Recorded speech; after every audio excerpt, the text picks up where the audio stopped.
Қола дәуіріндегі шаруашылық пен қоғамдық құрылыс. Қанекей балалар, біз бүгінгі сабақта қола дәуірі адамдарының қандай шаруашылықпен айналысқаны және олардың негізгі кәсібі жөнінде, сондай-ақ олардың баспаналары қазақтың киіз үйінің алғашқы нұсқасы екені және қоғамдық құрылысындағы өзіндік ерекшеліктер жөнінде толғандыратын сұрақтардың жауабын іздеп көрейік. Шаруашылығы мен кәсібі. Археологиялық деректер андрондықтардың басым көпшілігі отырықшылық өмір сүргендігін көрсетеді. Олардың мекен жайлары өзен, жылға, көлдердің жағасына орналасқан. Өйткені мұндай жерлерге шөп қалың шығады, ал топырағы тесемен ұқсатуға жеңіл, жұмсақ болады. Олар негізінен бидай, қара бидай және тар өсірді. Бұған дәлел ретінде елді мекендерді қазып зерттеген кезде табылған қыстырма орақтар мен ішінде тарыдан жасалған күйген ботқасы бар қыш ыдыстарды келтіруге болады. Олар жерді басына тас немесе мүйіз орнатылған тесемен қопсытып өңдеді. Сондықтан мұндай кәсіп теселі егіншілік деп аталды. Қола дәуірінде мол өнімнің белгісі болып саналған ең маңызды мейрам алғаш жерге соқа салу рәсімі болды. Мұндай жағдайда алғаш соқа салу құрметі патшаға берілген. Олар астықты орақпен ұрды. Сондай-ақ қысқа арнап, малға пішенді де орақпен ұрып дайындады. Қола дәуірінің соңына қарай қола және мыс орақтар кеңінен пайдаланылды. Олар Шығыс Қазақстандағы Мала Красноярка, Батыс Қазақстандағы Алексеев, Солтүстік Қазақстандағы Степняк қонысында және Жетісу жерінен табылған. Көкшетау жерінде зерттелген Шағалалы қонысынан қола шалғы табылды. Андрондықтар шаруашылығында мал өсіру бәрінен де маңызды рөл атқарған. Олардың негізгі малы қой, сиыр, жылқы болды. Андрон тайпалары тұңғыш рет қысты күні малды қолда ұстау дәстүрін енгізді. Тұрғын үйлерге жалғастыра мал қоралары салынған. Олар қос өркешті бактериан түйелерін өсірген.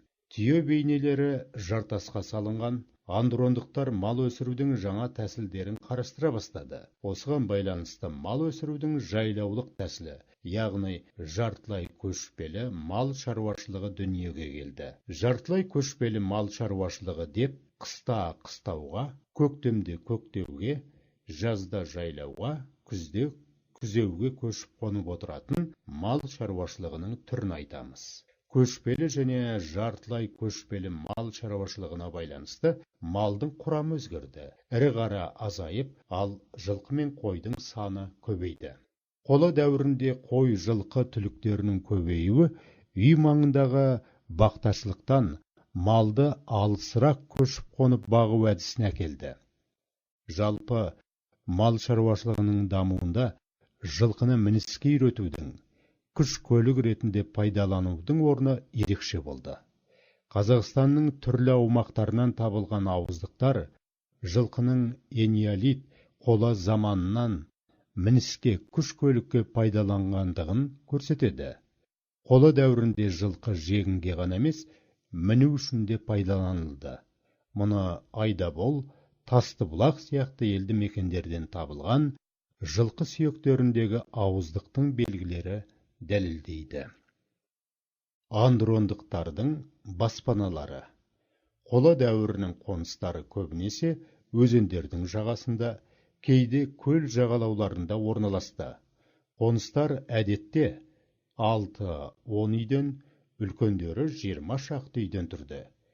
Үйлердің алып жатқан аумағы 100 шаршы метрден 400 шаршы метрге дейін жетті. Олардың тұрғын үйлерін екі түрге бөлуге болады.